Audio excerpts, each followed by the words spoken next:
Well, good afternoon to everybody joining us live and to anybody catching us up later on replay.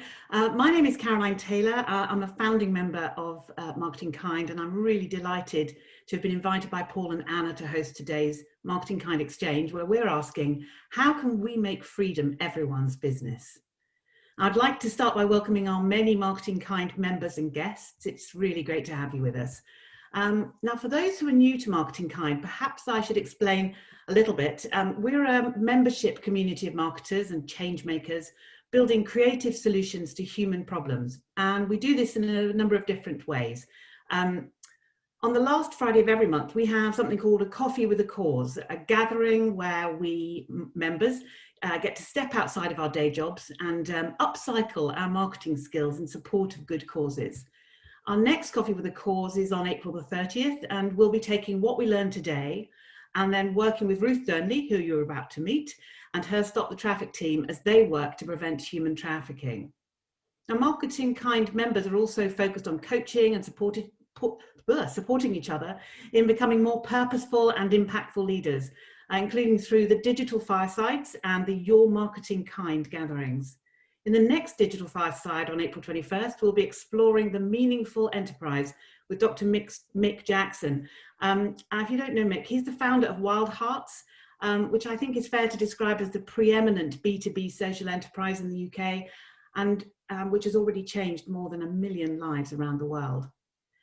Now, society is shaped by the stories that surround our lives and work, so we come together in these monthly exchanges to explore how we might change some of these stories for the better.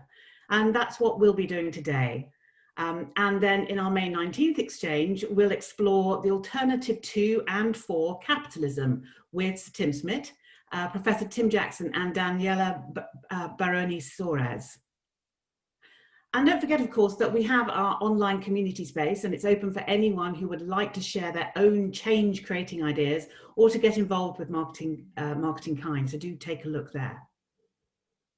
Okay, so let's get into today's exchange. How can we make freedom everyone's business? Now, human trafficking and modern slavery are amongst the most widespread and fast-growing crimes in the world, affecting millions of men and women and, sadly, children. It is conservatively estimated that over 40 million victims are trapped in modern-day slavery, more than 60% of those exploited for their labour, with the majority of victims forced into domestic work, construction, agriculture, and of course, sadly, the sex industry. Now, human trafficking is the lifeblood of slavery. It's the movement or recruitment by deception or coercion for the specific purpose of exploitation. So the prevention of human trafficking will be key to finally bringing an end to slavery. Of course, there are many root causes, not least the criminality of those who would buy and sell human lives.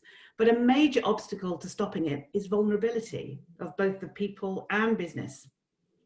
Vulnerability of the individuals, the families, the communities who are made vulnerable by poverty, by conflict, by famine, and who are then way too easily coerced and exploited and trafficked. But also vulnerability of businesses at risk of deception and opaque global transactions, which lead to the inclusion of trafficked and exploited labour in their supply chains or services. Now, to help us explore this hugely challenging issue of human trafficking and modern slavery, I'm honoured to introduce you to 3 experts.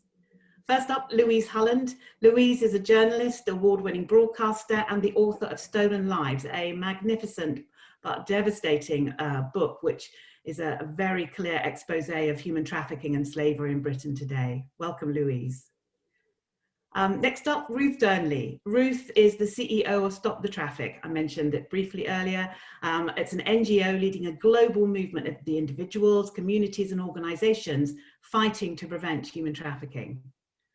And then we have Rosana Elias. Rosana is the head of sustainability for Whitbread, where she manages the sustainability strategy for Premier Inn hotels, as well as the group's restaurant brands, but with a focus on both the ethical and environmental aspects.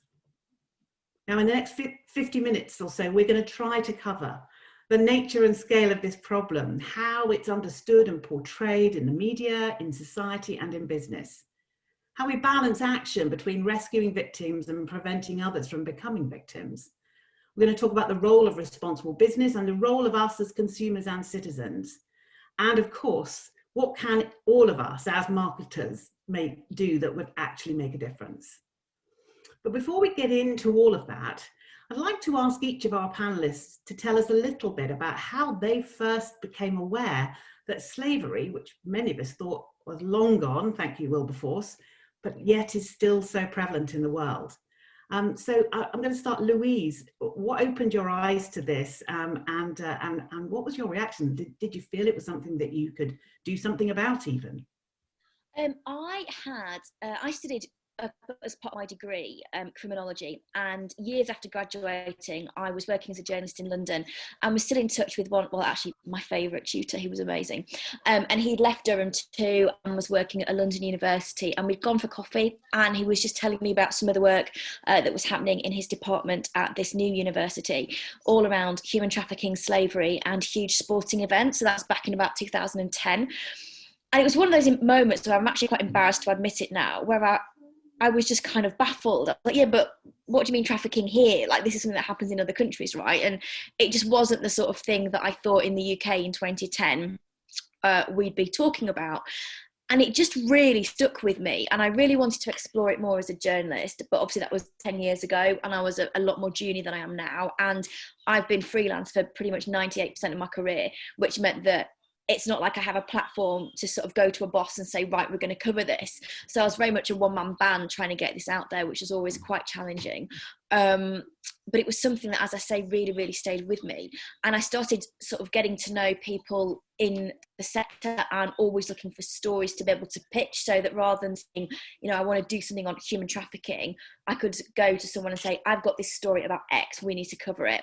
So I built a really great set of experts, of people that work in the sector, and it just became something that I got more and more passionate and angry about. So journalistically, yes, I absolutely wanted to cover it. And then in 2017 I was actually put in touch with a survivor, and for me that just changed everything, because as you say, Caroline, 40.3 billion people around the world, a million people around the world in slavery, but you sit in a coffee shop in London opposite one person who it's happened to, somehow the human brain can compute that more. And meeting Elena, who is in my book, that was really what changed everything for me, because it went from being an issue that I was interested in journalistically to being something that I viscerally had to do something about, because I was sitting opposite someone who had been exploited and had her life ruined. Yeah, I mean, I can totally relate to that, but it is, it is so shocking that so many of us, didn't know, and suddenly you become aware of it. Ruth, tell us a little bit about how you were first sort of exposed to this awfulness and how you thought about it right from the start. Well, I'm 55. Everyone, there you are, get it out there now. Everyone going, how old is she? I'm 55, which means in 16 years ago, in 2005, I was having a conversation with a friend in the evening over a bottle of wine, and we started talking about trafficking, and I'd never heard of it. I mean, this term, and as we sat there, we were actually beginning to hatch a plan that there was a time coming in a couple of years when there was going to be an occasion, 200 years, where the world was going to go, 200 years ago, this happened, and 200 years ago there was the abolition of transatlantic slavery, and we're going to commemorate that. And as we were talking and thinking, the whole fact, the overwhelming reality, the truth, was that nothing was stopped. In fact, around the world, and this was what my friend sort of was painting a picture, who had launched and grown an NGO around the world in communities that were vulnerable, had been seeing, collecting and uncovering the story that this was actually probably one of the deepest secrets of humanity. What are we celebrating? We actually have to confront this. As evil rears its head in every generation, this was something that not only was it there and had never gone away, but it was growing. And it was fast, and there were new aspects to it. There was a new way that was beginning to be perceived. So that evening, I think he said, you should do this with me. And I said, yes. And that's the shortest interview I ever did. And here I am. So whoever you are, there's a marketing ploy. Maybe it's the wine, maybe it's the evening, but actually it's those moments that change your life, isn't it? So I knew nothing. I'd done a law degree. I'd taught in the East End of London, done these things. And actually the revelation to me that this was just something so starkly wrong.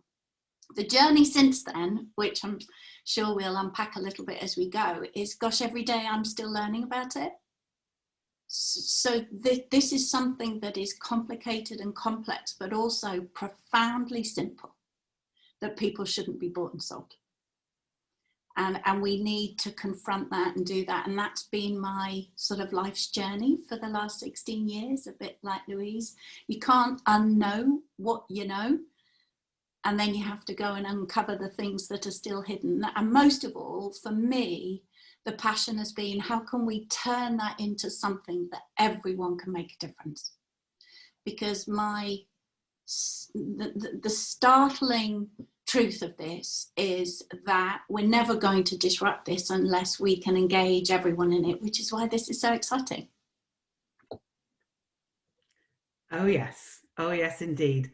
Rosana, I mean, you working in the, you know, your day job in the thick of and being exposed, I guess, to those who would seek to find vulnerabilities in your organization and exploit them. But you know, how did you first come across this terrible thing of human trafficking and the exploitation of people in modern slavery? Well, I suppose I came at it from a slightly different angle, in that it wasn't necessarily the trafficking, it was just more the forced labour, which I've come to, through experience, recognise is quite heavily linked into modern slavery, human trafficking, forced labour. They all sort of come slightly hand in hand. This was sort of at the beginning of my career, really. It was, I was working as a diary secretary to a politician who had a sustainability consultancy, and we were actually working with Primark at the time. They had the expose, I don't know if you remember it, in Panorama, there was forced labour. It actually turned out to be falsified. It was a staged scene, but the fact that Primark couldn't necessarily didn't have evidence to say it wasn't real, they recognised that they had a bit of an issue. So it was sort of all hands on deck to deal with it, and that's where they started working with their developing their ethical trade program, which now is, I mean, industry leading. They've got a huge amount of people working on it, and they've got a fantastic program, really making a difference.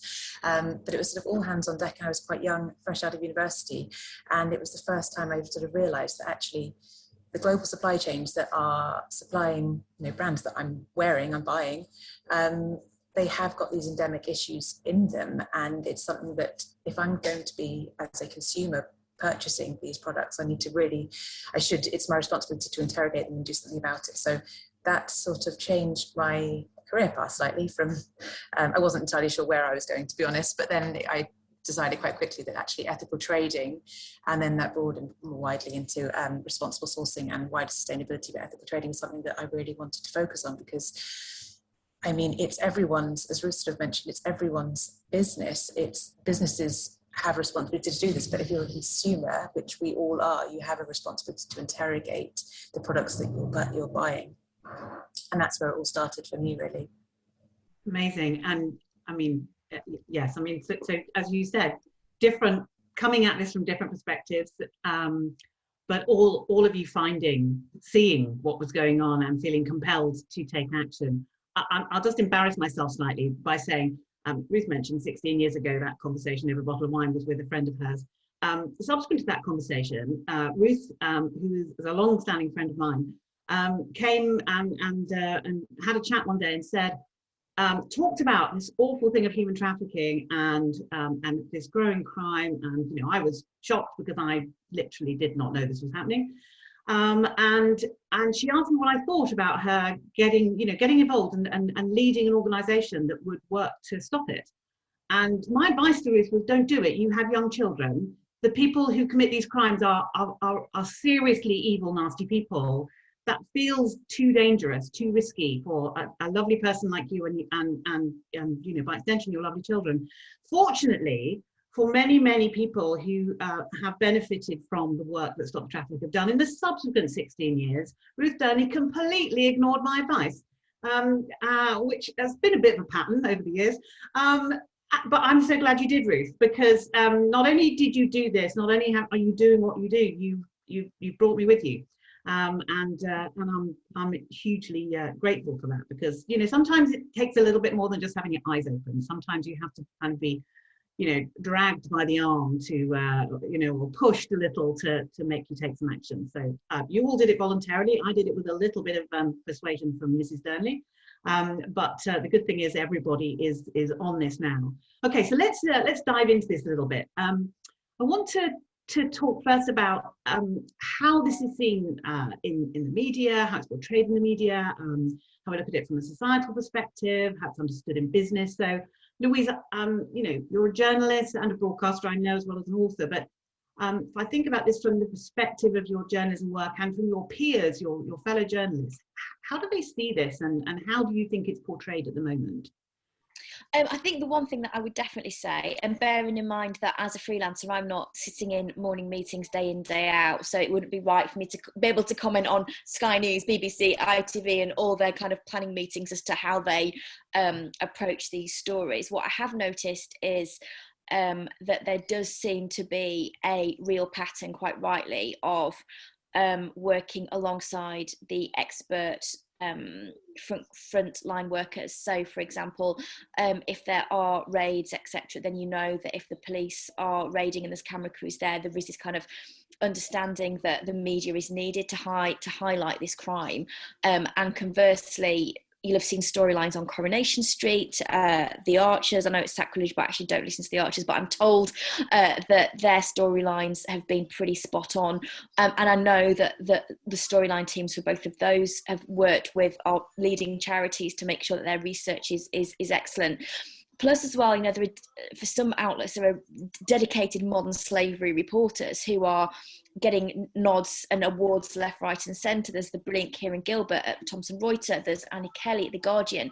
Now, it works slightly differently than the normal newsroom, because these are platforms where there are sponsors to allow them to do these deep dives. But only recently, I think last week, the Orwell Awards were announced, all the nominees were announced, and there were some really excellent journalists doing investigative work for, I think ITV News had a couple of nods as well. So it really seems, and as well, you know, it might be done slightly differently, but if you look at The Sun, they've done some big investigations into modern slavery. And try as I might to sort of read newspapers that I wouldn't necessarily buy, you know, you're looking at these stories going, well, there's nothing that I would complain about there. It's not sensationalist. And also, I think what is really key, what I really have noticed over the last few years is, prior to this, whenever I was pitching stories, people wanted, it's the sex trafficking, we want the sex traffickers, you know, it's got to be about brothels. And I really feel that has changed. I really feel now that people have this wider understanding, you know, it is about exploitation, it is about labour exploitation, it's about criminal exploitation. It's not just about the women that are being trafficked over to work in brothels in the UK. It does feel like the landscape in terms of what people are covering has changed. I mean, that's actually really reassuring, that it isn't just for the, you know, the story that will get, you know, more clicks, but actually the stuff that actually really matters, the bad stuff that's going on, and, you know, helping all of us, whatever we might be reading. I think your point as well is really interesting on things like the Coronation Street and The Archers, you know, because actually they reach the parts that many other parts of the media don't reach. I mean, people who don't maybe bother reading newspapers anymore, or rely on, heaven help us, Facebook for their news. That programs like that, if they're going to feature and do it well, and, you know, well researched and everything, I think that's going to make a massive difference. Ruth, how does this play out into wider society? I mean, I know that the challenges, you know, that Stop the Traffik has faced in getting just people like all of us, the public, the citizens, the consumers, to really take this on board. How is that moving? And you know, what more do we need to do? I think Louise makes such a good point that, you know, I think awareness of this issue is growing. And definitely there's been that shift, isn't there? I mean, dare I say, in 2005, there wasn't anything, you know. I did spend an awful lot of time when we launched Stop the Traffik of defending the fact that I wasn't growing a movement around car congestion. I mean, it was, and I don't have that conversation now. So it's interesting of the shift. I think, and we can't, and you probably heard me say, you can't stop what you can't see. And so the fundamental ability for us to just have the conversation of Louise and Rosana, we all said, what trafficking? Right, what do you mean? I still have that conversation a lot because I think sometimes those of us who are focused on this have to ask the question that so many more people don't know. So I think there's the progress we've made, but the realistic sense that we're just not doing enough yet, because if we were, we'd have stopped something. We're beginning to see a change. And the other thing is, it's so powerful, isn't it, the story of what trafficking is, but we need to expand the storyline. We need to expand it to the fact that we can't just shock people, we need to empower people. And that's a really big difference, because at the beginning of the journey, you know, I think I found some of the things that were being shared quite difficult, because it felt a little bit like people were being re-exploited. And you know, and this isn't, I've seen it decrease an awful lot. And I think Louise's ability to tell stories and all the ones you can see that it's being told in a different way now, a more intelligent way, a more compassionate way, a more empowering way. Because actually, if it's just for the sake of a sale of a newspaper or a book, you know, we've lost the game here.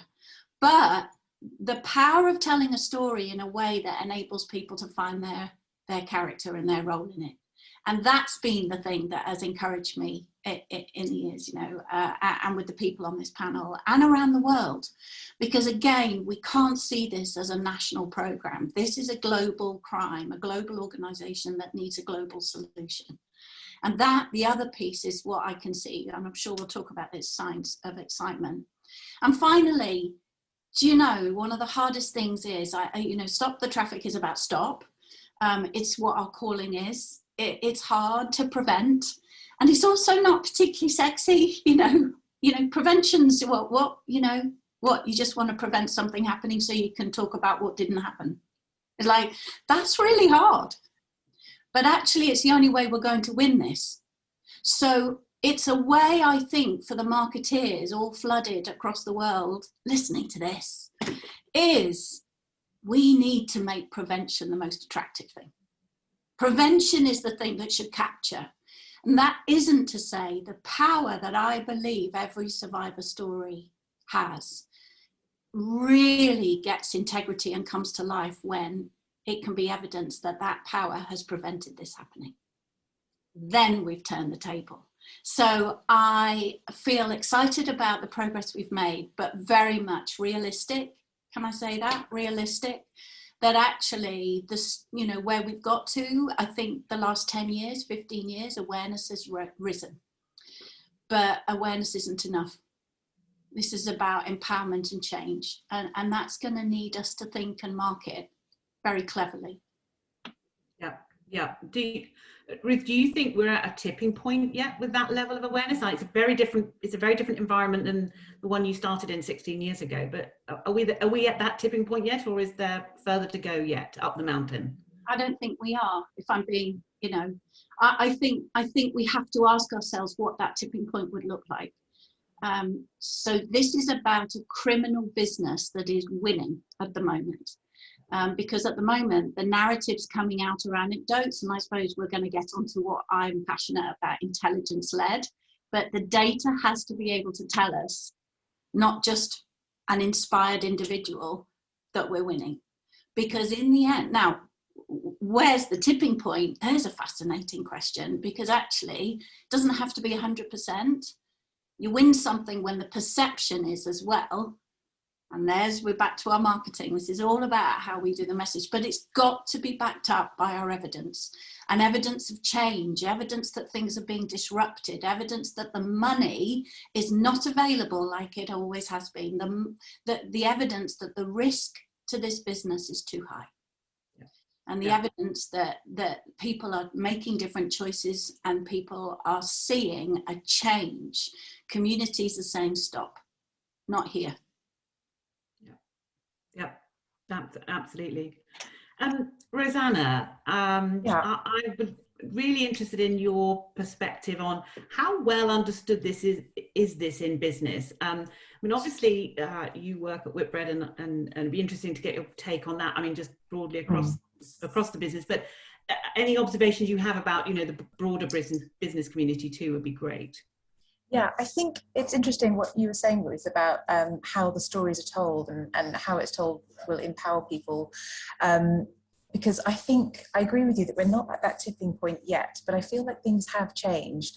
The way the stories around modern slavery, human trafficking are being told in the media and understood in society is coming at it from a much more honest and realistic viewpoint, I think. And that is in turn empowering businesses to be more open and honest, and to be completely frank, less scared about searching for it. Because again, as you said, I think you said, and I've heard you say this before, but it's entirely right. You can't stop what you can't see. For business, that works both ways. If you can't see it, you don't have to stop it because you don't know where it is. So I think for a period, I'm not speaking on behalf of Whitbread with this, I'm just speaking on behalf just generally of business. I think there's a slight fear and a reticence to dig too deep because, God, what if you find it? Then what are you going to do? I do think that is changing. Certainly in Whitbread, that is changing. And we've been on this journey for 4 or 5 years now. And, you know, we started off with just the highest risk suppliers we would be digging into. But now we're at the point where we've got tier 2, tier 3, we've got visibility of where the risks are. We're visiting suppliers, we're mitigating risk, we're remediating it. And I think because we are looking for issues and dealing with them when we find them, and therefore escalating it within business, we've done a lot of work on educating our different departments. So whether it's HR, operations from a site risk perspective, our procurement for our supply chains, and specifically at kind of exec and the board level, the understanding is much higher than it was a few years ago even. And I agree with you that we're not at the tipping point yet, but I think for me, I do feel hopeful that we're on the right journey, for sure. I think that's, you know, there are great companies like Whitbread and many others. I mean, Louise, I know that for your book, you spent some time with some of the leadership at the Co-op and explored what they're doing. I don't know if you want to just comment a little, because there's some interesting parallels there. Yeah, I'm really glad you asked me that, because I was about to jump in and be really annoying and just tell you anyway, so I'm glad you asked me. Basically, I wrote a chapter in the book about supply chains, and I start the chapter by saying I didn't want to write this because it was really complicated. Because as a consumer, and a consumer who's self-employed and on a budget, sadly, you know, I'm not on one of those 7-figure media salaries. I didn't really want to know how to navigate this because it's such a massive area. Like, how am I, like, if I look at my phone now, how am I supposed to know which every little bit of this, if it's made up from slavery? Because there are so many different areas that are put together for phones, for your tech device. If I'm on a budget and I've got to get something from the high street, where do I start knowing that my £25 skirt doesn't involve slave labour? So I thought, I'm going to have to cover this, because if I'm thinking about this, other people in the book are going to be thinking about it as well. And I didn't really want to ignore it just because I couldn't face doing it. And so there were 2 people that I spoke to who were fantastic. And if, from a marketing point of view as well, I do feel like you can reach out to them if you need to. There is the Slave Free Alliance, which is run by Hope for Justice in Manchester. And they're amazing. And their take on this is, we're not here to judge you. We are, I think the exact words, we are an arm around you whilst you go on this journey of looking for slavery in your supply chains. And the other guy person I spoke to was Paul Gerard from the Co-op, who is so great. The Co-op are fantastic because not only are they leading the way in terms of trying to have the cleanest or the most honest supply chains ever, they also have a scheme called Bright Futures, where they take, initially it started off with just the co-op, but it's expanded, where they take survivors of trafficking when they're ready and when they've got the right to work, and they take them and give them a job. Now, this isn't a charity thing, you know, they have, the survivors have to be interviewed, but they know they're going to get the job. So it's one of those things where they are helping not only to give them employment, but to get back on their feet in their own time. And it's a really fantastic initiative, and they've widened it out so that other companies work with them on that. But when I was interviewing Paul, he was really reassuring, because he basically said, if someone tells you their supply chain is slavery free, they just can't. So I think what the message for both Slave Free Alliance and the co-op was, you can't promise and say that your supply chain is slavery free, but what you can do is look for it and be aware of it and deal with it when you find it. And by deal with it, they don't mean cut it off. They mean go to the suppliers, wherever it is in the chain, or a net as they prefer to call it, and tackle it when you find it. So don't pretend that you're going to be slavery free, because you just can't be, and it's misleading, but look for it and deal with it. I mean, and I think it's a great way to think about it. And again, to, you know, Rosana's point, you know, you also need to know what you're going to do when you find it. If you're going looking, you need to know what action you're going to take.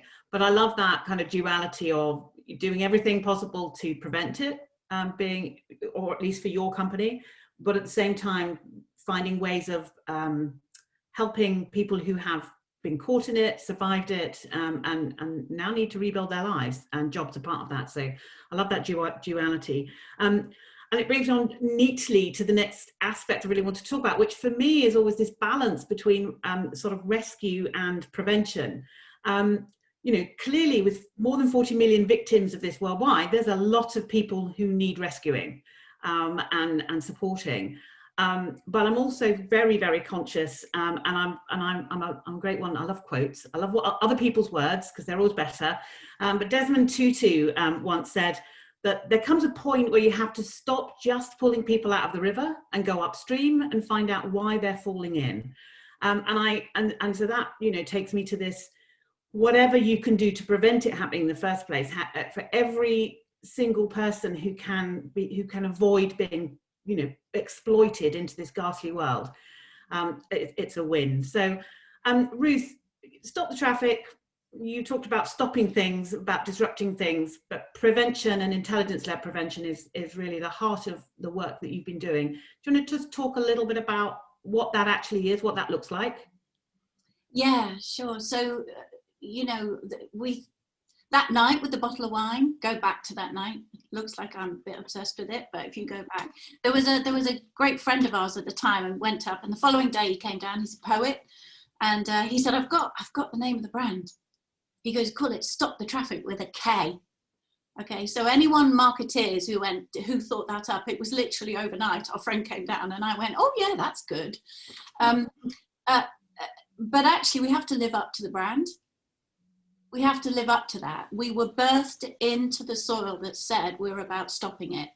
So part of this journey, this sort of roller coaster I've been on, is how do we do that? How do you disrupt that system?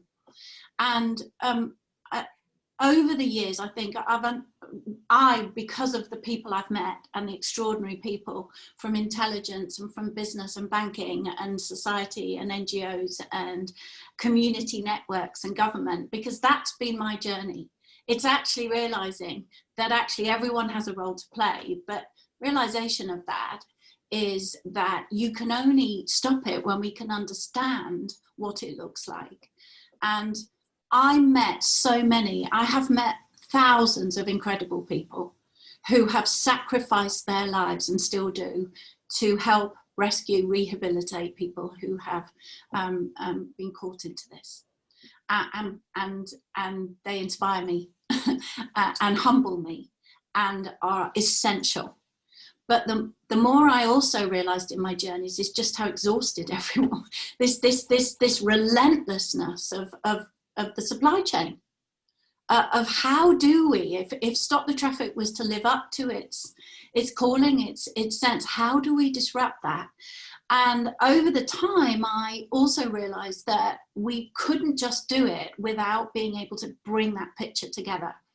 And it was actually over the Olympics. It was in 2010 to 12 where we were building our project that we were called the Gift Box. We did it with the UN at the time, the Gift Box. And they were large installations, and you might have wandered around London and seen some on the streets, and had teams of volunteers. And that was a moment for me where it took so much effort. Talk about a marketing project on a small budget that nearly killed me. I mean, the team were driving a van around at 5 in the morning to put these steel boxes up in different places. And we had a team of 400 volunteers that we trained. I mean, it was extraordinary, but it was it built community. But out of it, we started getting intelligence. We started getting stories that people told, because we planned for that. We were working with the mayor, all of that. And people started telling stories, and we realized that, of course, you and I know, don't you, that if you're at street level, people will talk to people they trust.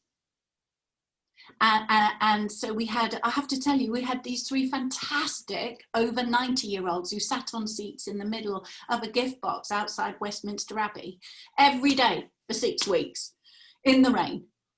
And do you know the number of people that told them everything about their lives? Absolutely everything. And out of that, we got stories of trafficking, from traffickers, trafficking, people who, my neighbour, my friend, and the whole world was in the Olympics, wasn't it? 500 people went through these gift boxes. And so the question is, we can't just grow the gift box to the stage where it covers the world, although they did sort of breed and go to different continents and places, which is great. But it was then that, and I'm pretty slow about this, it's when I realized this matters. Because this was a gift box in your hand. You could send information and collect information. Everyone's got one. Well, there's not going to be very many years until everyone in the world has got one. And it was a complete, it wasn't true that people in places of the world that were so potentially needy didn't have them, because I was learning very much about the tech industry, and they did. And in fact, that's how traffickers, as we know, often find their way to be able to communicate, to control. This is all about communication. And so that's where Stop the Traffik started to develop this intelligence-led, this ability to collect stories. Could we collect and pull stories from all different places, open source, all the stuff that Louise and journalists have done around the world in incredible places. You know, we had incredible stories come from Libya, from journalists, and they would begin to share stuff that's open source, that's out there, that's never been collated. We created a Stop app, an app that anyone can share a story, what you see, what you know. And then also, gosh, an even bigger revelation that some of us who have got databases or stories might share them together. That's a radical thought. And could we begin to start to see businesses? Well, businesses need to see things, and banks need to see things, and we all need to see. In fact, it would be so much easier if we could put it and build a rich picture so we could all work together and actually realize we've all got a bit in our pockets, but if we put it together, we actually might see this. And so that's been our journey of where that's taking us to, of building that picture using tech and building data, but most of all, building a community of trust. And that's why I believe that's the most powerful thing we can do. And that's why I believe, like Rosana, and we're at a tipping point soon, because if we got that way of working together, we could become dangerous then, because we're giving access to anybody, to an organization, to the co-op, to Whitbread, to journalists, to NGOs around the world. Suddenly what data and tech does is democratizes something. It stops it being property and protectionism, because as long as we kept acting like that, the traffickers were free to work. Well, back to your point, Ruth, you can't stop what you can't see. The problem was we couldn't see before. We could just see one little piece of it, and that ability to bring that together and and as a, you know, well, never a techie, but spending many years in the technology industry, that ability to bring masses of information together and really to gain real insight, true insight, in the true meaning of the word. Louise, very, very struck by a number of things in your book, but as well of having, you know, been made aware of lots of other sources as well. It doesn't feel to me like our systems in the UK are necessarily well set up to really, really help the victims, the survivors of this awful trade. And so I'm just curious, you just share a little bit of everything that you've discovered about both how well we deal with the victims as victims and how we care for them and support them from a systemic, you know, British perspective. That's a big question. Okay, so first I think it's probably worth me really stressing that I wrote this book in 2019 and it was published, or was certainly going to print, pre-COVID. So I'm telling you all this with a massive caveat of everything has changed now. That's not to say that you shouldn't buy the book, but in terms of the last time that I spoke to people who were working on the front line, it was when they were fighting to keep their heads above water and dealing with incredibly traumatized people in safe houses who've been rescued from slavery, who are now being told to stay at home and in their houses again. So I think it's probably worth pointing out the massive impact that is having on both the survivors and on the people who are looking after them. It's also going to have a huge impact on the fight against trafficking going forward, because I think, as Ruth said earlier, traffickers feed on disruption and they feed on vulnerability. And I will get to your point, but there's a bit of a background to it. I think it's really important to know from a trafficking point of view, this is £120 billion a year industry for traffickers. There is a lot in it for them. And if you're wondering how, in the same way we had conversations 10 years ago about women who were victims of domestic violence and people couldn't quite get their head around why they wouldn't leave because they weren't locked up, this is a very, very, very similar issue, and hopefully we'll get to the point where we have the same sympathy for survivors of trafficking, which is they are controlled and it's coercive control. Traffickers basically run their lives through taking their papers, through emotional manipulation, through emotional threats. In terms of this, women who are working in brothels, it's very rare for them to be physically hurt because that would show on their body. And if you think about what they have to do with their bodies, a lot of the control that is exerted over them is emotional. So I think you need to have an understanding of that when we start thinking about how we then look after them when they are rescued.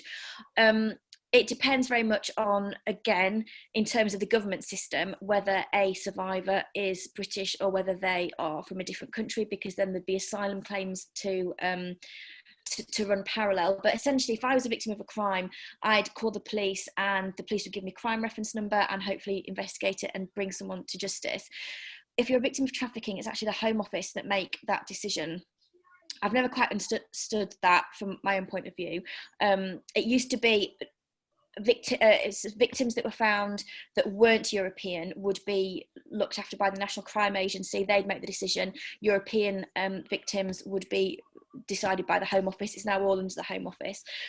So that then puts the victim in what's called the National Referral Mechanism, where we get those statistics revealed 4 times a year. And again, often we think that's the tip of the iceberg, because when someone is rescued, they have to then want to go into the national referral mechanism, and many people don't. Many victims don't see themselves as victims. Perfect example of this is women who are potentially rescued from domestic servitude here potentially have already been victims of domestic servitude in a different country from being children. So they don't see themselves as victims. They see this as their life. Often they're scared to come forward. They're scared to engage with authorities because of the threats that traffickers have made against their family back home, against their family in this country. If you think about young people involved in county lines, drug trafficking, and also as well, they're very clever. Traffickers will say things like, well, if you go to the police in this country, they're just as corrupt as the police where you come from. Of course, they're not going to believe you. So there are so many manipulations and voices that they have in their head when they are then faced with the police or an NGO or the Salvation Army or someone who's trying to help them. So if they do decide to go into the system, the NRM, which is a way of counting victims, of sort of data tracking, but it's also where they access the support in terms of going into a period of recovery. And this system has changed quite a few times, even since I finished the book. But it's essentially, they are looked after for a period of time where their case is assessed by the Home Office. And then the Home Office will come back and say, yes, we do or do not believe you. If the paperwork comes back and says, we do not deem that you are a victim of trafficking, then they have, I think it was 48 hours, I think it's a little bit longer now, to be exited from all that support, and that's gone. If they do get their positive, conclusive grounds, then that means they can still keep accessing support. There have been every time I've spoken to people who are working on the front line about this, the same thing keeps coming up over and over again, which is these people are victims and they need time to recover, they need space to recover. You cannot put a timetable on emotional recovery from something. And I think that's what it's all down to. I think the main criticism is that they have to wait too long to get a result. They're waiting for the other shoe to drop the entire time. They can't begin to recover on the timetable that's set.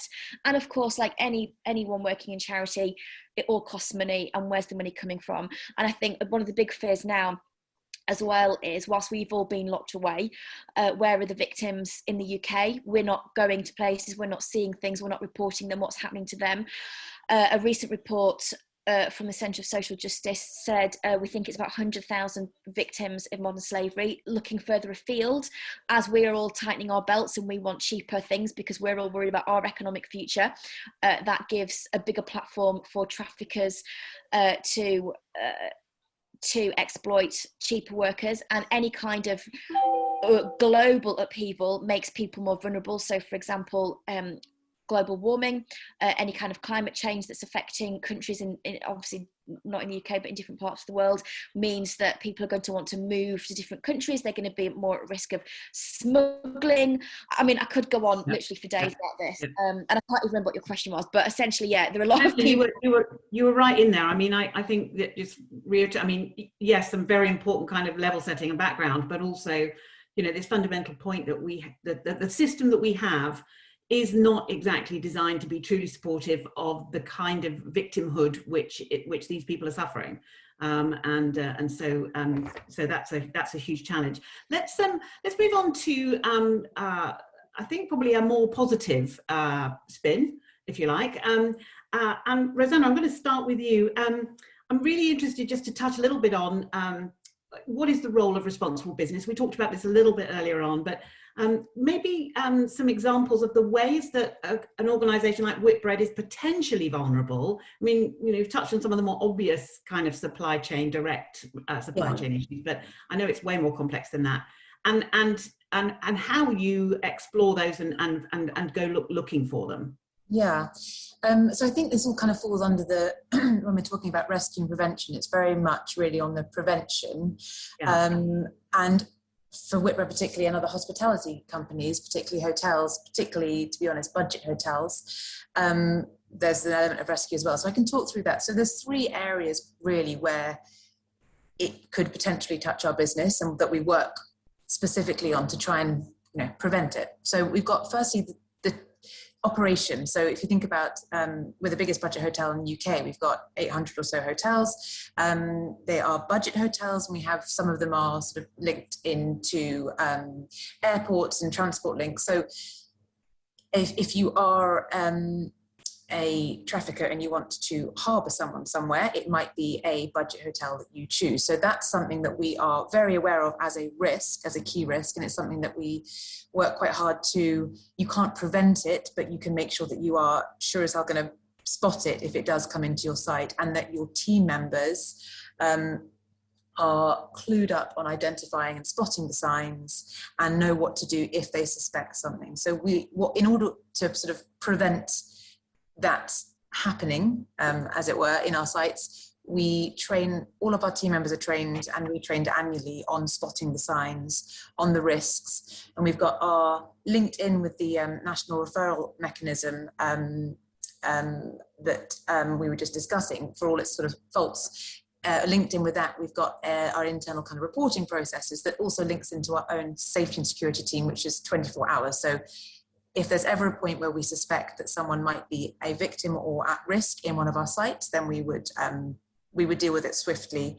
And crucially, when we were setting up this process, it was something that we did actually in conjunction with Stop the Traffik, because we didn't quite know the routes that we would have to go to. We didn't know what the signs might be. It's not always the ones that you might guess, for example. So Stop the Traffik supported us with training our team members throughout our operation.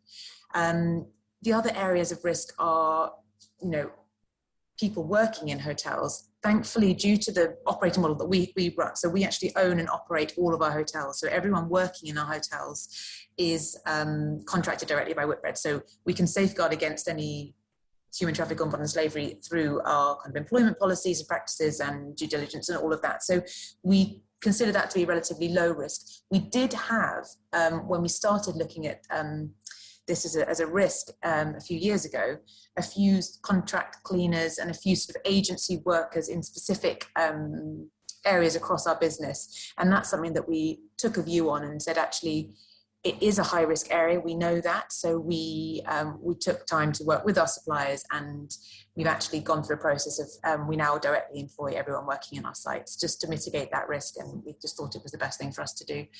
And the other big area where it could touch a business like Whitbread is obviously in the global supply chain.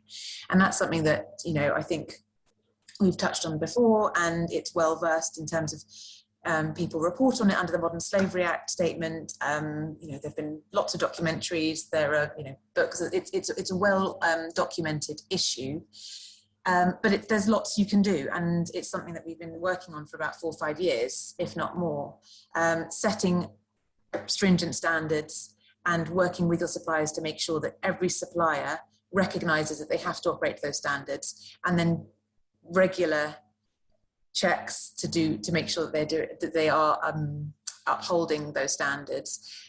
There are obviously,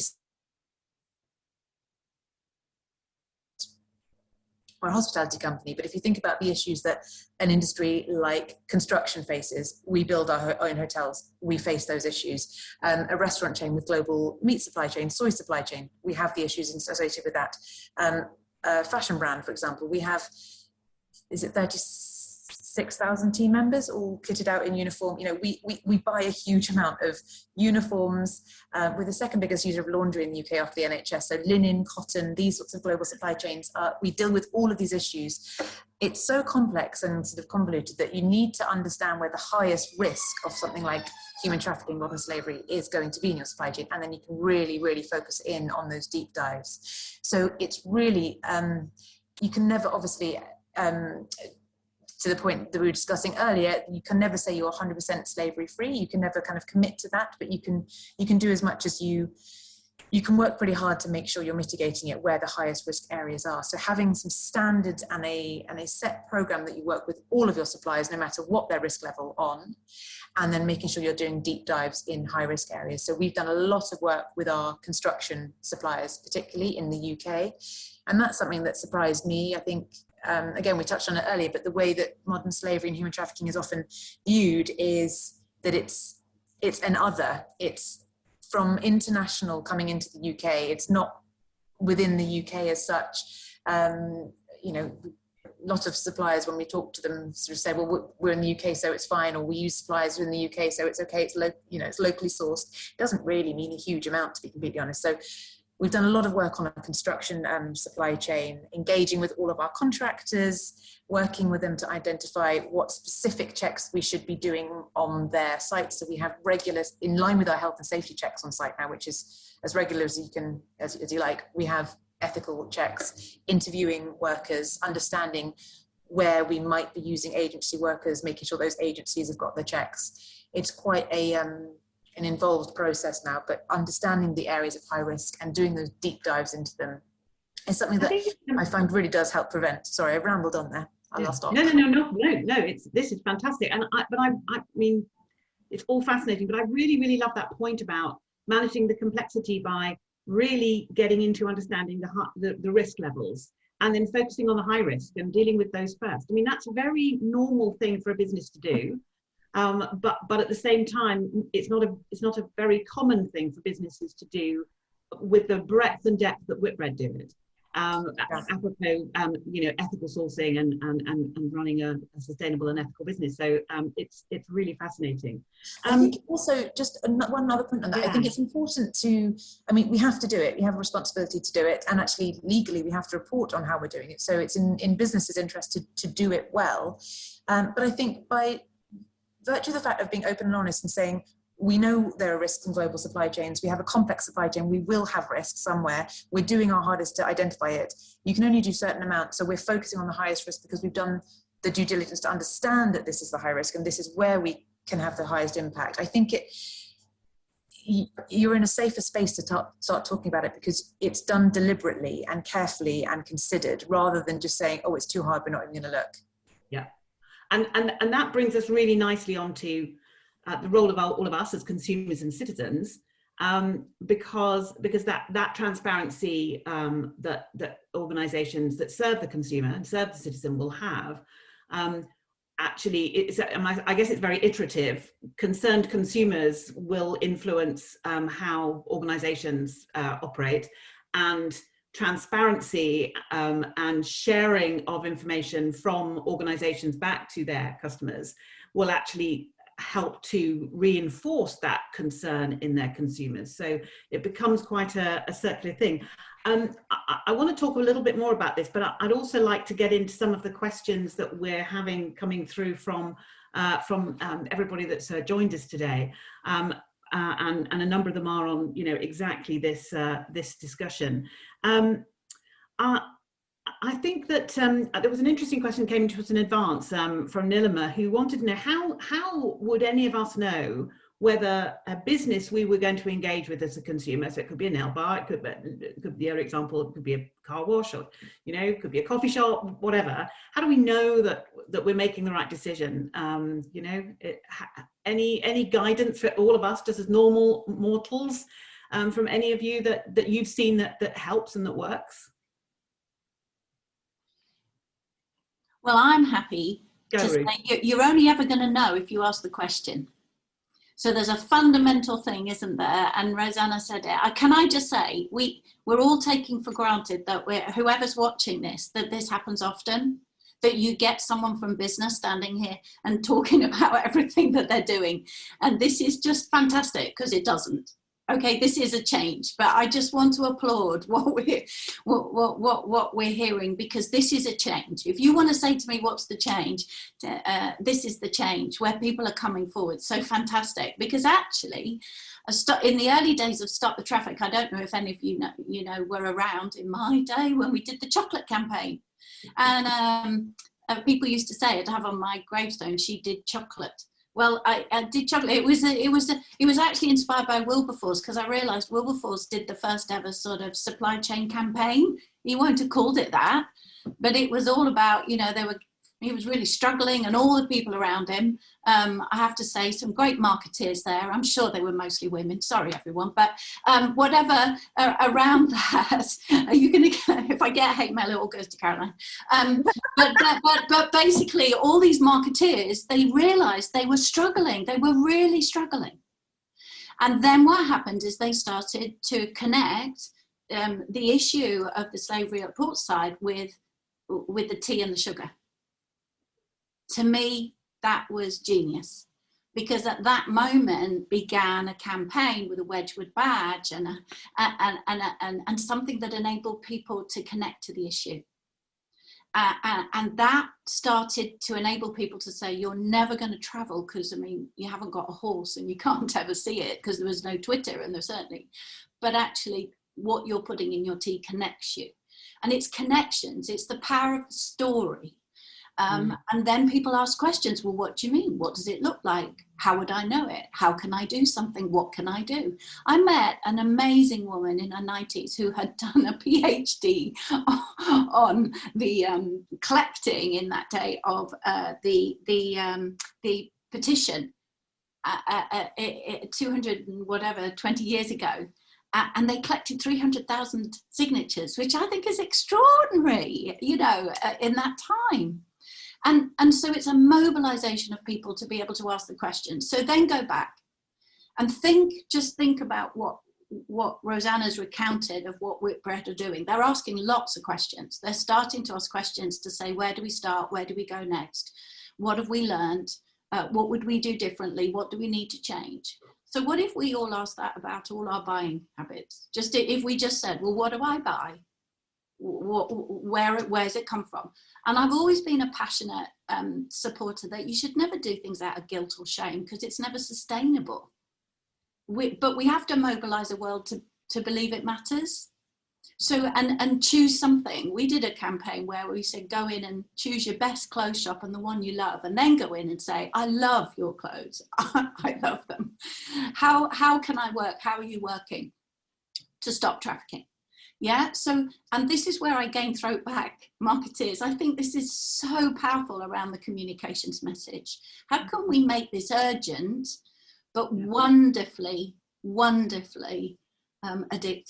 Okay, that actually we're not going to get exhausted. We're going to want to do it more. It's a message we spread, that actually we celebrate the likes of those who are asking questions, not damn those who are actually saying there is something here. Because when the light shines, it's on my life. If I, you know, I'm the CEO of Stop the Traffik.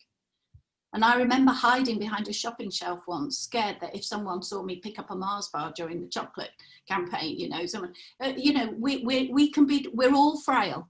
Okay, we're all frail, we're all fragile, and this is a very hard thing. But we need to write stories that celebrate the prevention, the successes that we're making, and the change that's happening. And finally, Caroline, I'd want to say, look, this is about money. We have to say this at this point. This is about money. It is centrally about one thing. This is a profitable global business that is making more money and allowed to than anything else that's going on. It's growing. Why is it growing? Because it's easy. The risk is low, profit is high. We've got to turn that equation round. We've got to make that this is too hard, too high a risk. That's what Rosana's doing. That's what all the wonderful people that Louise has met and are doing. They're trying to build lives, build communities where risk is too high for a trafficker to operate. Profit has plummeted. So in the end, this is about the balance sheet. It's about looking at whatever it is. Does it tally up? Banks have a massive role in this. What are you looking for? Where are the anomalies? We can actually make a huge disruption with business and banking leading the way, because actually they will be the leaders that tip us and actually say that not happening here, and in just the way Rosana is, not because there's a golden bullet, but because we've learned over 5, 6, 7, 8 years, we are chipping away at this and we will not stop. And that's why we need to build together out of a rich picture. Because do you know what? The more we do, the more we'll see. That's the picture won't become, oh, we can't see any, hey, we've won. When we couldn't see any, it was because we weren't looking. Ruth, I was listening to Lem Sisse on the radio at the weekend, and he had this wonderful description of how he writes poems. And he says he discovers them. He doesn't write them, he discovers them, and then he writes them down, but they're already there in the world, was his point. And his metaphor was, it's like a sculptor who starts with a block of stone, but the head and the face is already in that block of stone, and all the sculptor has to do is to remove all the extraneous bits to expose that face. And I really think that's what you just described, Ruth. And so back to Nilima's question, I think it's two things. It's one is we need more stories of all the Whitbreads of the world who are doing this amazing work, and the co-op, and you know, many who are doing this amazing work to really prevent it happening in their organization, and taking it very, very seriously. I'm really looking for it. And then we need to do what you said, Ruth, is we need to ask questions. So if we go to a nail bar and we don't know it, then we need to talk to the people in it to reassure ourselves as far as one can. I mean, and of course there are limits. And Louise, your great example of the mobile phone with a gazillion different elements in it. Today, right now, almost impossible probably for any of us to know anything other than it very probably has exploited labor somewhere in the supply chain of that new iPhone or Android phone or whatever phone it might happen to be. there's a couple of things that I kind of wanted to add, because it's things that, and this is more with me, with my consumer head on as opposed to a journalist, is one of the things that I've definitely learned is this: if we ever want to make a change, it's got to be holistic. It's got to be the police continuing to do great work in terms of finding victims, prosecuting cases, the CPS making sure that cases go to court, really tough sentences being handed down. So there's got to be the judicial part of this, the fact that we are combating this crime, as Ruth said, in terms of, you know, the risk factor for traffickers, but also as well as consumers, we need to do our bit. We can, of course, ask the questions, looking at the modern slavery statements of companies that we like, but many people ask the question, well, are they good enough? Because you have to turn them out. Is the scrutiny over the modern slavery statements going far enough? Are companies really encouraging to do the best that they can in terms of putting these out, or is it just a tick boxing exercise? For me, I always worry about car washes and nail bars, because I now, obviously, after studying this for so long, I see crime everywhere. I made the mistake, or rather I used the knowledge that I had, and I do not recommend this at all, to make my own understanding, should I say, about my previous local nail bar, in that I did a bit of reconnaissance before they opened and when they closed, and a mutual friend that I have with Ruth, who used to be in the police, wasn't that happy with me. So I definitely wouldn't recommend doing that. I think what is important to note is the absence of sometimes what's more useful is looking for what isn't there than what is there. And a really good example of that is an amazing QC called Caroline Hoche, who's in my book. She prosecutes so many modern slavery and trafficking cases, and she was prosecuting a case about a nail bar. And when she was summing up to the jury, she said, "Ladies, what's in your handbag? We've got tampons, purses, bus tickets, lipstick, chewing gum, detritus, left, right and centre." When the police rescued these women, they had one sanitary pad and a bus ticket home. And there, it's the absence that was so powerful there. What's what they didn't have.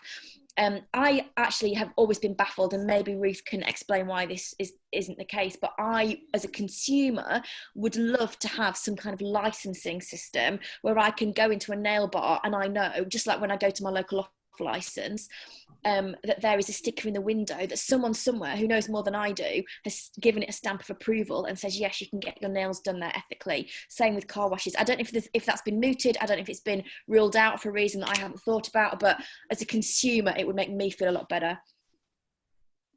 I mean, I'm happy to jump in, and then Rosana, I think what's interesting, so here's an interesting thing, and again, all those listening, this is not an anti-certification thing, but when we started that chocolate campaign, when I ate lots of very good chocolate, we were supporting the best that the choice was. So we weren't a fair trade campaign, and we weren't Rainforest Alliance and others, but at that time they were making attempts to be better than in great ways, and of course we're all trying to make things better. But then also what happened is sometimes you then, of course, like all those things, you have to be able to keep that policing up, don't you? And the danger is that what happens, and this isn't a criticism of those certifications, it's the way that our systems evolve, is there becomes a nervousness that then if you've got this logo on there and then you find something, you don't really want to say it. You know, there's a tension. So that's why I think into where we're going with the data led is actually the data is going to expose, you know, this, call it, I mean, I'm not a technician or a technologist, but if you think there is, I've always said with Caroline, there's enough information in the world for us to know, we just haven't brought it together. And actually, if we do that, you can't shut down the supercomputer. You need people to be the activists and the voices and the storytellers and the leaders of business and banks and communities and stuff. But actually, the information is there. You can't hide The light is shining, and that becomes a very powerful driver. We can see your budget, we can see your annual report, we can see where the profit is. You can't hide. We can see how you are managing your employment practices. In fact, you know, you can see what Ruth buys, you know, and that light is a data-led light. And that's really important, because that is something we can all use. That becomes a light of transparency. There's the word. We need to bring this into the light, and then we need to tell stories of what that does. And I think the marketing, to your point, Louise, the marketing challenge is that story is not being told enough to motivate people long enough in a sustainable way for them to live in that light. At the moment, it's either too hard or we don't know. And actually, we can all ask a question. It's not about stop buying things unless we just use, it's about this change of the systems that Rosana's articulated that is happening. To me, who are the leaders? Who are the leaders of change? Always the pioneers, the ones who are saying, we're not going to tell you we haven't got it. In fact, we know we have. This is about us saying, here's what we're doing when we find it. Here's what we're doing here. Here's what we're doing. This sort of growing cacophony of ability to be public, to be honest, and to say, actually, it's here as well. And this is our plan. And we got this wrong. And this is where we're going. And that will become, I think, a voice that you can't stop, a light that you can't suppress. And that will enable us all to be empowered to say how I spend my money, where I put my pension, what I choose. The choices will begin to grow. Ruth, Rosana, I'm really interested in the number of points coming up in both the chat and the Q&A, which I'm trying to keep an eye on. As briefly as possible, because we're tight on time, but would having this Stop the Traffik kite mark, or, you know, the equivalent of fair trade or whatever certification, would that help you with what you do, or wouldn't it make a difference to Whitbread and the work you're doing? I would always be nervous to use something that's a mark to say this is safe. I think we use sustainability certification for our products, but when it comes to people, I just, to the point that Louise made earlier about never being able to say slave free, just having something that's, I think Ruth is right, it would almost make you say, well, that's no longer a high risk, so the mark is on it, let's focus on other areas, which I don't think is the right thing to do. And it might even give that supplier license to relax a little bit, and if they need to subcontract something, suddenly you'll get an agency in, and maybe they haven't got time to do the due diligence, and they, you know, I'm always a little bit nervous of certification and labels to say we are safe or ethical. I think something to signpost, or, I mean, the Modern Slavery Act should be that. It's not, because it's not as some of the comments I've seen, it's not, you know, it's not followed up on in the right way, I think by the government, and there's not enough. You're compliant if you report. You don't have to report to a certain level.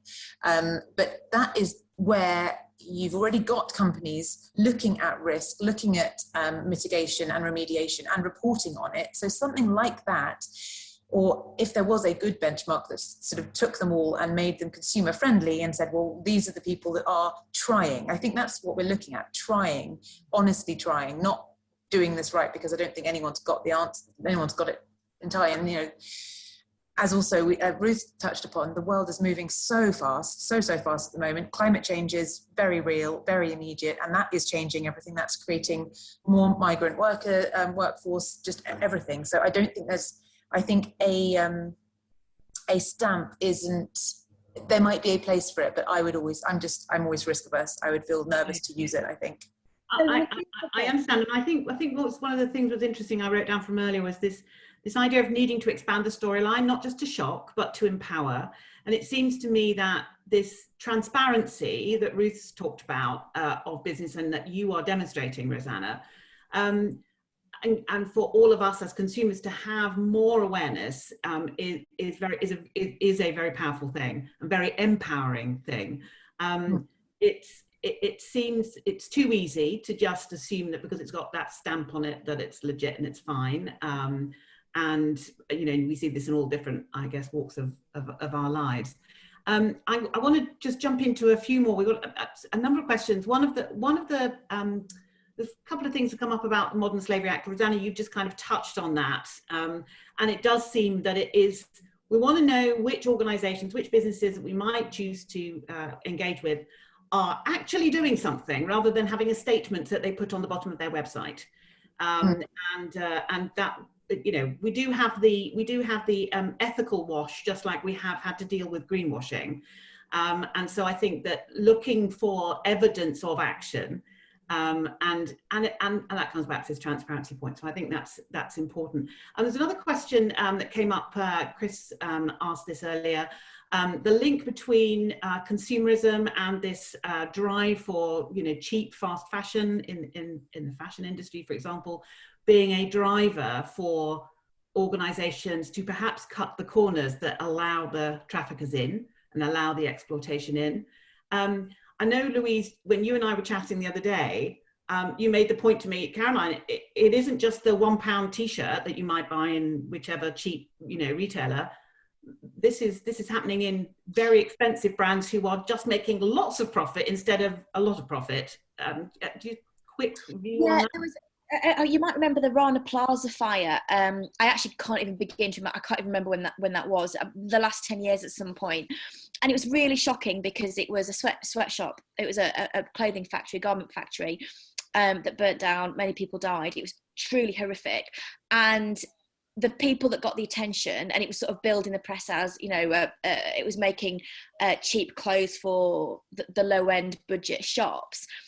But what was kind of really didn't make the headlines was the fact that the high-end, really fancy designers, I think Prada might have been in there, don't quote me on that, but I'm pretty sure that Prada and the likes of that were involved. They weren't really getting the headlines because people think, well, if you're going to pay 1,500 quid for a jumper, I don't know how much these things cost, but if you're paying that level of money for something, that they're going to be hand stitched in Italy, when they were still using the same garment factories as Primark and the stuff that the likes of I buy from. So actually there was a real hypocrisy there, and don't think just because you're buying something high end that it hasn't been made via slave labour. They're just making more money from it. Yeah, absolutely. I'm conscious we're going to need to move into a bit of close in a moment. I naturally went to this question from Terry. Tech is playing a huge role as an enabler for global human trafficking. What's being done with the tech sector to track and trace the slavery trade and become more intelligence-led? Ruth, 2 minutes on what are you doing with the tech industry? Oh, I love your question, Harry. And actually, that's exactly it, isn't it? We've got to take back tech.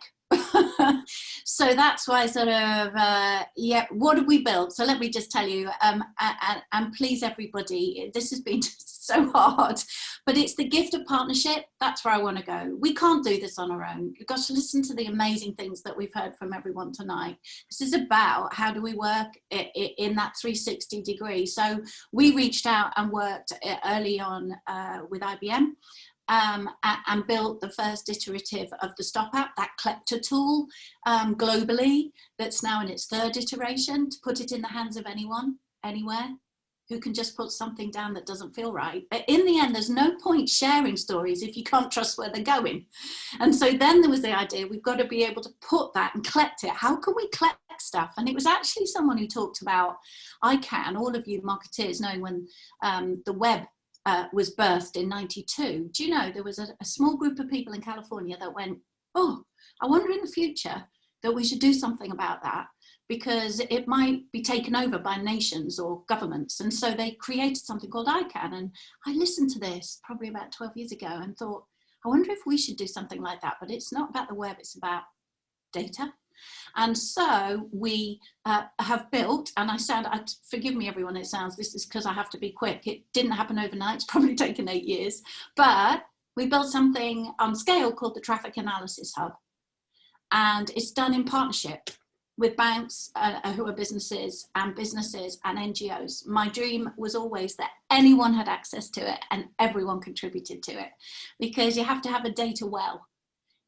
There's no fence around the well, but there's a well that you come to and you give something maybe and you drink from, and then you go off and you're a better business or a better community or better bank or a better NGO than you were before. But that well is a data platform that everyone can be part of, and that's part of how using tech. And just finally, the future, which I'm spending a lot of time thinking about, what does the next decade look like? It's all about convening and converging. There's been a lot of awareness, but the thing we mustn't do in the next 10 years that we have done in the last is replicate and fragment. We can't replicate and keep doing what others are doing. We need to convene and converge the things together. We need to find that generosity of spirit, all of us, to realize that we've all got bits to be able to do. And in the data piece, let's just share into that and then take out of it what we need to go and be great at what we do. And that's what I believe tech can do. It's totally a collector, an analyzer of trends and hotspots, and then the ability to share it, to democratize it, to put it in the hands of every 9-year-old that at the moment is on a refugee route. They need it. They need it. And the consumers and those who are making decisions about their lending and pensions and supply chain policies, but everybody needs it. And that's what tech can do. And then I hope that you guys can tell stories through tech of success so that we can actually start to turn the tide. And I think, just to say, when everybody was talking about big data 10, 12 years ago, and most people didn't have any clue what it really meant when they talked about it, this is realizing the promise of it. It truly is. Okay, so I have a very quick question. So literally 30-second answers from my lovely panelists. You have a fabulous audience of marketing professionals, and many more will watch the replay. So one thing that you would ask marketers to start doing, start thinking about, where am I going to go? Rosana, what would you like us marketing folks to do?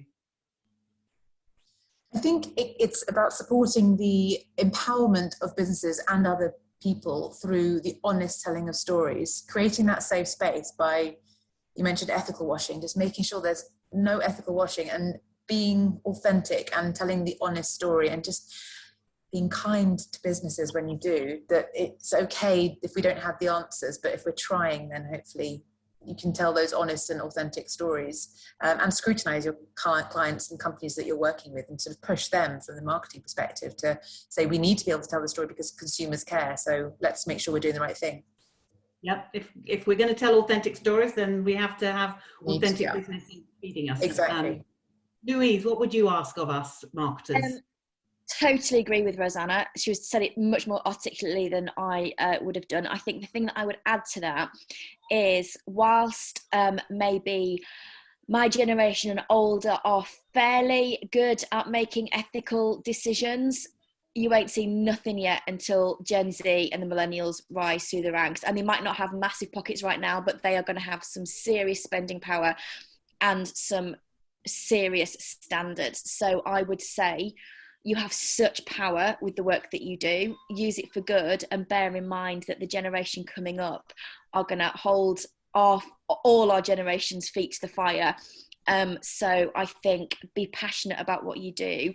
Tell these stories, as Rosana said, with authenticity and integrity, and be ready to work with a hugely politically empowered generation that's coming up behind us. Yeah, great point. Ruth, 30 seconds. What would you like us to be doing? Gosh, well, Louise and Rosana have said it, really. I think it's fantastic. Do you know, ask questions we haven't asked. Yeah. There's ways of doing it that we haven't done yet. Find them and create that urgency. That means people won't stop. This isn't a good cause. This is something in the world that's wrong that needs to change. And let's not have a 10-year goal. Let's see change. Do you know, change can happen really quickly. And I'm a bit tired of people saying, well, look how long it took for climate. Well, let's do this differently, because this is about planet, people together. This isn't you have to do one or the other. This is the way the world needs to work well. Human beings, and every human being has the right for the dignity to lead a life that is not where they're bought and sold. So look, yes, amen to all of those. Look, we're coming to the end of today's exchange. But if you've been inspired by everything you've heard, there is another chance to get involved. Hurrah! Because on April the 30th, the next Coffee with a Cause, the monthly Coffee with a Cause, is going to feature Ruth Dearnley and Stop the Traffik. And Ruth, what are you going to be asking for the marketers who come, the Marketing Kind members who come and join you there? What are you going to be asking them to help you with? Again, nice and quick, if you don't mind. Well, that's it really. We are going to be asking some really difficult and challenging questions of the things that we've got stuck in. Okay, so we're going to be, warts and all, we're going to tell you, here's our problems.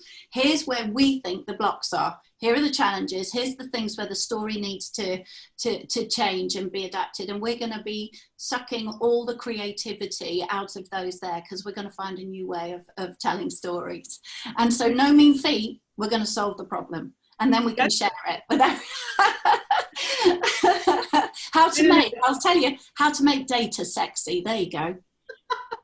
Oh, well, that sounds like a good quid pro quo. So, so yeah, so you heard it here. So April 30th, the Coffee with a Cause. So do sign up for that, because I think it will be a very powerful session. So look, we're coming to the end of our time together today. But obviously lots of opportunities to stay engaged, not just the Coffee with a Cause, but reach out to Ruth or to myself, or I'm sure to Rosana and to Louise. LinkedIn's probably the easiest way to do that. If you'd like to continue the conversation, and for all the questions we didn't get to answer, and there were lots of them, we will we'll try and package those together and continue the discussion in the community. Look, Paul and Anna do a great job of always entering gatherings on time, which anybody who knows Caroline says is almost impossible for me, because I always talk too much. But we will wrap things up now. So first up, I really would like to say thank you so much to Rosana, to Louise and to Ruth. Thank you for sharing your expertise and your passion, and thank you for that just great discussion. Lots of comments in the chat about, you know, this is such an important topic, and this has been such an engaging conversation. So thank you to our 3 star panelists, but also thanks to everybody else for joining us. You know, there are many sources of information and inspiration in this desire to bring an end to modern slavery and human trafficking, but 2 great places to start would be reading or listening, and Paul put it in the chat, the link to the audiobook for Stolen Lives, and by visiting the Stop the Traffik website, stopthetraffik.org. There's many other places to find great information, but those are 2 great places for you to find some more out and get a little deeper into this. And if you're passionate about making change happen in the world, then you can help us build the community at Marketing Kind. Join us if you're not already a member, and if you're already a member, then encourage your peers to join too. And so just before we close today, a quick reminder of upcoming gatherings with the Digital Fireside on Meaningful Enterprise with Dr. Mick Jackson. That's on April the 21st at 5 p.m. As I said before, the Coffee with a Cause with Ruth and Stop the Traffik on April 30th at 11 a.m. And then the May 19th exchange, which I am really looking forward to, is going to explore the question, what are the alternatives to capitalism? And that's going to feature Sir Tim Smits, the founder of the Eden Project, Professor Tim Jackson, who's the author of Life After Capitalism, and Daniela Barron Suarez, the CEO of the impact investment firm Snowball. And all of that information and so much more is available at marketingkind.org.